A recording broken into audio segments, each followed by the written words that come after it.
I was walking home late one night. I live in a residential neighborhood that is virtually crime-free.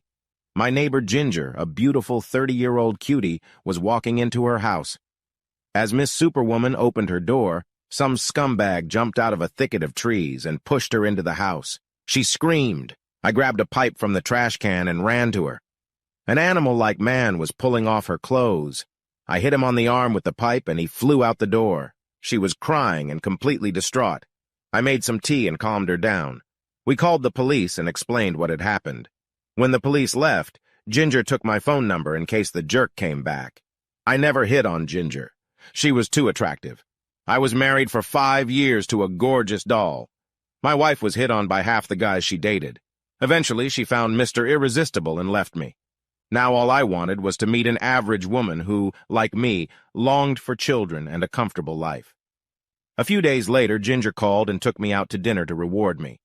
We went to a small Italian restaurant with delicious food. Ginger is very smart, witty, and fun to be with. She immediately went on my don't get involved list. Re-experiencing the hell I went through with my wife was not in my plans. I thanked her for a great night. She said it was just a small reward for me protecting her. Ginger also enjoyed our meeting and asked me if I was interested in another date. I replied that she was way out of my league. I was honestly looking for someone to make a lifelong commitment with. She mentioned that she was tired of the single life and was also looking for a marriage partner. I explained that I was married to a beautiful woman and didn't enjoy men hitting on her all the time. When we entered the room, all the men's eyes were fixed on my ex. When we were at a party, I was amazed at how many of my male friends joined us for conversation. At the event where there was dancing, she spent all her time either dancing with some stud or refusing to dance with anyone. I was aware that all the players were constantly trying to get her attention. She didn't seem to notice anything. Apparently, my ex-wife wasn't so inattentive after all. Ginger was even more attractive than my ex-wife. "Tom," Ginger said bluntly and sincerely, "you are a very sweet and bright, funny person who is a pleasure to be around. I don't consider you a failure. You could outdo anyone I've ever met." I thanked, but discreetly turned the conversation in another direction. We stopped there. I'd meet her on the street and we'd have brief conversations from time to time, but that was it. Well, at least for the next few months. A few weeks before Christmas, Ginger stopped me and asked if I could accompany her to her office Christmas party. She wanted me to experience a date with her among people. I couldn't refuse. She looked adorable. Ginger surprised me when I took her hands. She was very conservatively dressed, with a minimum of makeup. She was definitely attractive, without the hot, sexy, come-on look. My ex would never leave the house for a party looking like that. Ginger was too good-looking to be considered unattractive, but she was as unassuming as could be for a naturally gorgeous babe. She mentioned that she was an executive secretary and always dressed modestly at work. I was surprised myself, finding myself impressed. That evening we had a ball. She danced almost every dance with me. The men paid attention to her, but they didn't flirt or hit on her much.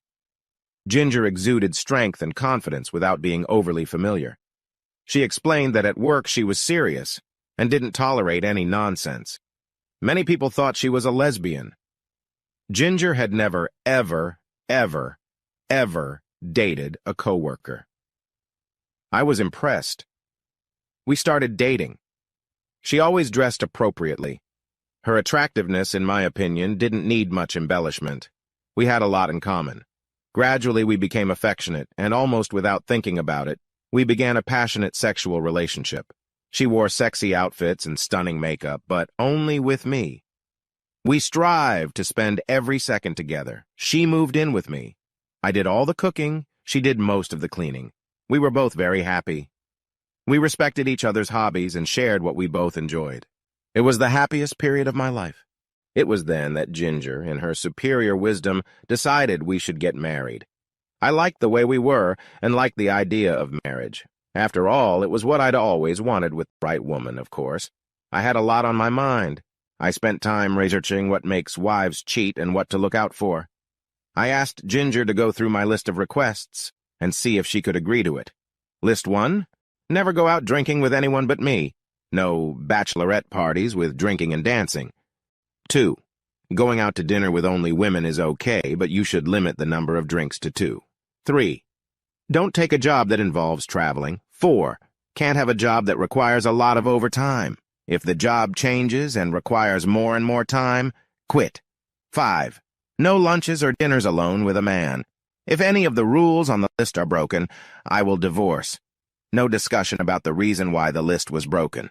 I will also stick to the list. What's fair is fair. I asked her to take a week and think about the list. Ginger was not thrilled with the list. Little things in life can happen. Her boss might invite her to have lunch with him and she couldn't refuse. Many jobs had women who had bachelorette parties outside the home. It would be hard for her to turn down a great job just because it involved traveling. After much discussion, we decided that marriage was ruled out.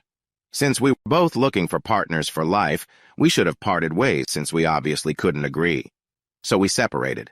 This again turned into a black period of my life. I wasn't going on dates. I spent a lot more time working, drinking. After a few months, I quit drinking and tried to get my life together. I never contacted Ginger, and she never tried to contact me. I went on a few dates that meant nothing. I didn't come to like any of the women I met. The world seemed gray. About 6 months after we broke up, Ginger suddenly called me. She wanted to discuss something with me over dinner. I invited her over and made her favorite shrimp risotto. She showed up looking sexy and spectacular. We had a great dinner complimented by a very expensive wine she bought. Ginger had never been married and didn't envision the problems listed as applying to herself. She told me she decided to go through the list piece by piece to see if I was correct in my assessment. Item 1. She was with the ladies from work at a bachelorette party. Sure enough, when they started dancing, the married women got carried away. Men were grabbing their butts and groping them. Most didn't mind. Drinks were undoubtedly involved. One of them joined the man in the back seat of the car. Disgusting. I knew it wasn't for me. Ginger declared as if nothing had happened. Everyone drank too much, like they were asking for trouble. Giving it up as an activity wasn't a problem for her. The only problem, she stated, is that I refuse to be told what I can or cannot do. Point 2. No problem. I rarely have 2 drinks and never more. The only problem, she repeated, is that I refuse to be told what I can or cannot do. Point 3. This is a difficult problem. I may never be offered a job with travel. So why should I give up my marriage to a great guy for something that will probably never happen? I decided to talk to a married friend of mine who traveled at least 1 week a month. I asked her how it was affecting the marriage. She said she would be honest with me but wouldn't reveal her whole story. She said she loved it. It gave her time away from her 2 children. She definitely appreciated her husband more since she started seeing him less often. But her husband hated it. They were making an amazing income from this job. Without it, her husband would have left her. He didn't enjoy their sex life. It was intermittent, and many times he felt his wife was having pity sex with him. He never fully trusted her. If he couldn't reach her, he suspected the worst. She wouldn't say it, but I suspect she sometimes had sex while traveling. The guilt created a lack of satisfaction and disrespect for sex with her husband. Her sex at home was not as arousing as sex while traveling. She loved her husband and wanted to spend the rest of her life with him, but she wasn't willing to give up traveling for him. That's saying a lot.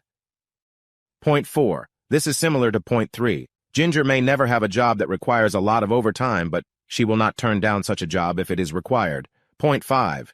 Ginger didn't quite understand why she couldn't just have lunch or dinner with a man. She agreed that to dine alone with the same man too often was asking for trouble, but once in a while, occasionally, she thought it wasn't necessarily trouble. She then asked me to respond to her comments. First, I wanted to respond to her statement that I refuse to be told what I can or cannot do. I wasn't telling her what not to do. We weren't married, but we were planning on it. I wanted her to know what behavior was unacceptable to me. Telling her after we were married would have been a requirement. Now I was pointing out that I would leave any marriage in which such behavior was prevalent. She may or may not have accepted every item on the list. The decision is hers, not mine. Item 1. It wasn't difficult.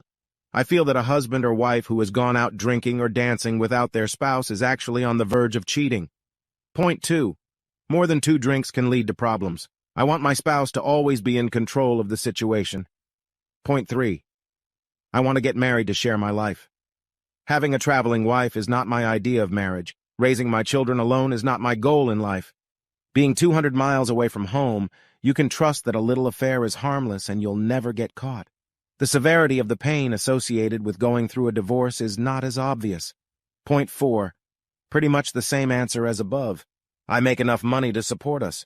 Overtime work would be the gravy we can get by without. I want my wife to fully share my life, and I don't need the income from her overtime. Item 5. The occasional lunch would not be a problem. No more than once a week. I don't understand why it's necessary to have dinner with a man. Why can't you find a woman with whom your wife can share friendship, and lunch is a big deal to me too. I also resent the fact that my wife can share our secrets with some man. We started working on the list. We both had reliable incomes and agreed that our marriage was more important than any job or any man. It wasn't hard to agree on the first and second items. We both agreed instantly. Point 3. This could be a problem. Neither of us would want to give up a great job because we would have to travel. However, leaving our spouse at home with the kids was also not an option. After some thought, we decided that marriage was more important than work, that a small amount of traveling was acceptable, but if it caused problems in our marriage, such work would be discontinued. Item 4. For a special project that would only last a month or two, a limited amount of overtime was allowed. If it required more than that, the company would be the problem, not us. Item 5. This problem was more difficult to solve. What if the boss took his spouse out to lunch to discuss a project? What if someone kept joining her at lunch?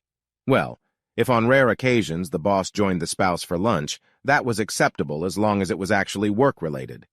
The opposite sex was acceptable if it was rare, and if you usually ate with someone of the same sex. After that, we agreed that the list was not a law, but serious guidelines created to make both partners more comfortable. Divorce was not a threat, but a consequence of bad behavior. The list pointed out bad behavior if it became habitual.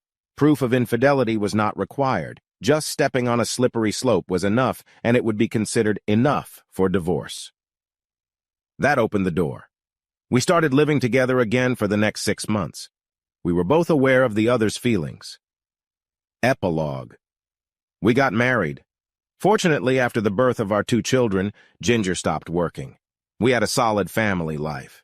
She was always beautiful and men hit on her, but usually only once. She made it perfectly clear where she was at. We always loved each other, and the feeling grew stronger as the years went by. Shortly before she died, Ginger told me that she never violated a single item on this list and never regretted it.